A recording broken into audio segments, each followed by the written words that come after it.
Why Abba's Dancing Queen is the saddest record ever made. Can you remember where you were when you first heard Dancing Queen? The chances are it was at a wedding reception, or a 40th birthday party. You were probably 5.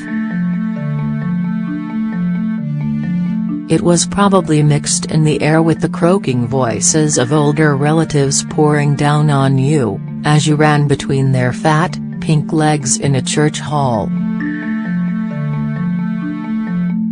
You probably had a fistful of Watsits in your possession. You were probably wearing a waistcoat.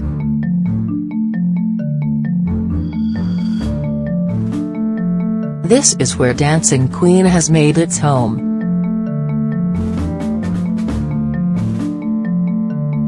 ITV specials, Pierce Brosnan, Top 2, Your Nan, buffets, Desert Island Discs, Alan Partridge, Peter Kay routines and karaoke machines.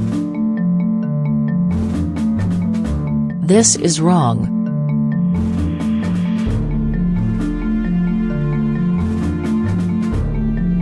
Because Dancing Queen is the saddest record ever made.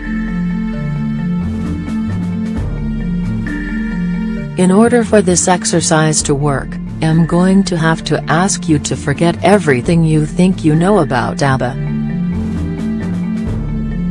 Forget the cheese and the chins.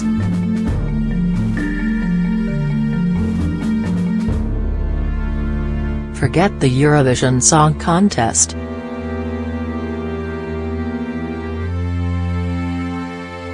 Sit back in as close to silent as you can achieve in your current surroundings, and luxuriate on this. First things first, what a record.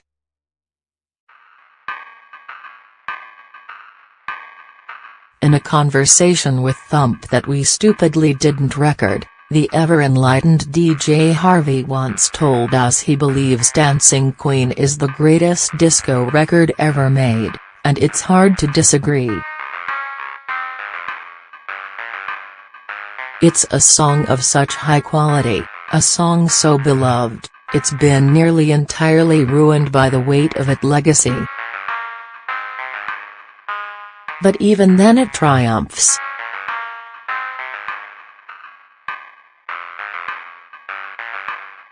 That initial glissando, the endless, breathless, pirouettes in your ears.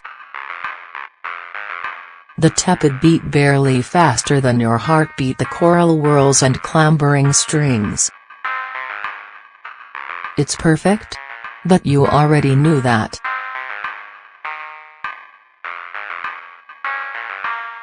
The basic point, the important point here is this: you have spent your entire life believing Dancing Queen is a song about a 17-year-old girl, dancing. And to a point, it is.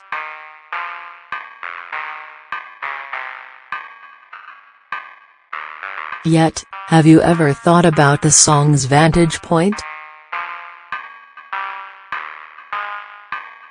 You are the Dancing Queen, young and sweet, only 17, Dancing Queen, feel the beat from the tambourine, you can dance, you can jive, having the time of your life, see that girl, watch that scene, digging the Dancing Queen.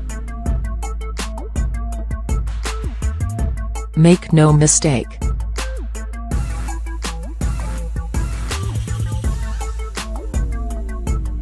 This song is about the Dancing Queen, but it is most definitely not sung by her. Herein lies the tragedy.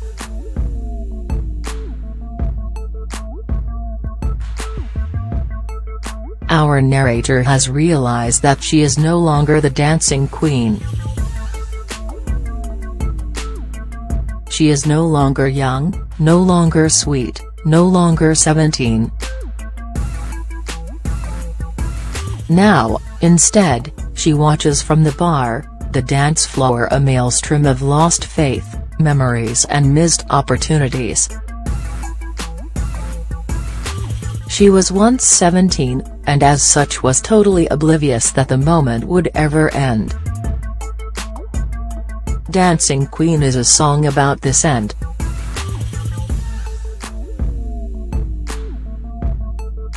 Or at least, edging ever closer towards it.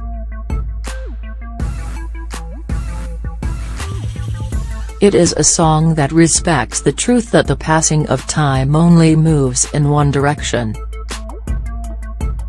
That the second after the greatest moment of your life, it is as far behind you as it will be forever. Fuck your inner child, fuck you're only as young as the woman you feel.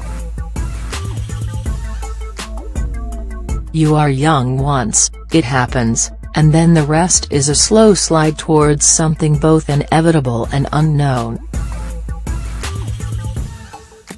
Of course, that's not to say that the slide into adulthood can't be a rich and bountiful experience.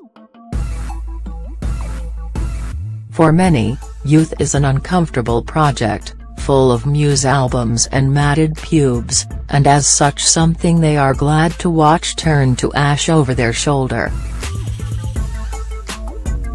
That's fine, I get that.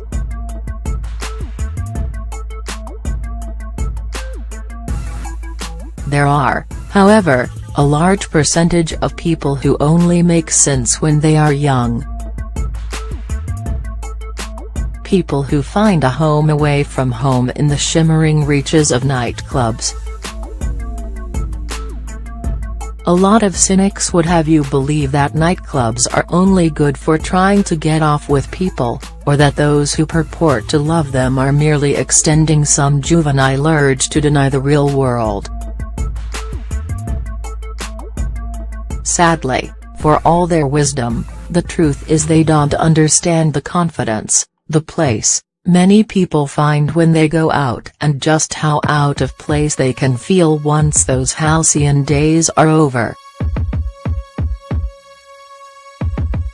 As soon as that moment passes, that moment when they were walking on air through the thick, black promise of the night, as soon as the sun starts to come up on the rest of their lives, they are destined to spend forever stewing on what has ended, or simply pretending it hasn't.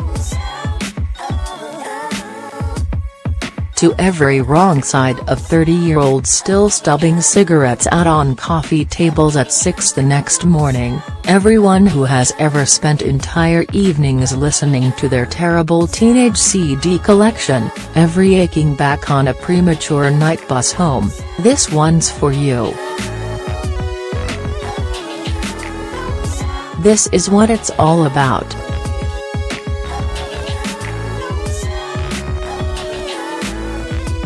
Watching the Dancing Queen flood the floor with light, a floor you used to own but now creaks under other feet. It's a beautiful scene, sure, but also an inescapably sad one. Yes, it sounds happy, but that's the point. The thick melancholy in every piano chord, the unmistakable, immediately singable nature of the chorus are all part of its power. Sometimes when I listen to Dancing Queen, around the 2:57 mark, I'm sure I can even hear someone scream. This isn't joy. This is agony.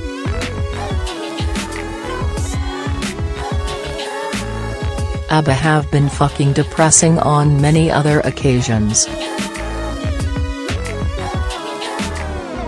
They basically live-blogged their respective divorces via disco ballads. Slipping through my fingers captures, with devastating effect, the slow trickle of child aging away from their parent. The day before you came details the oblivious mundane existence that precedes a life-changing encounter. And SOS your Auntie Mary's favorite horrifically masters the point of total disembodiment from somebody you thought you'd spend forever with.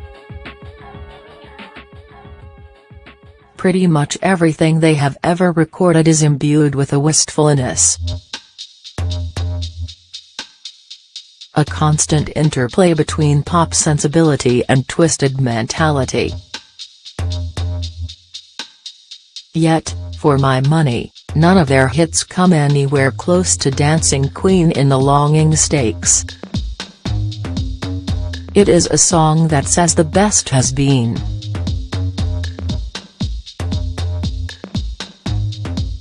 The best now belongs to somebody else.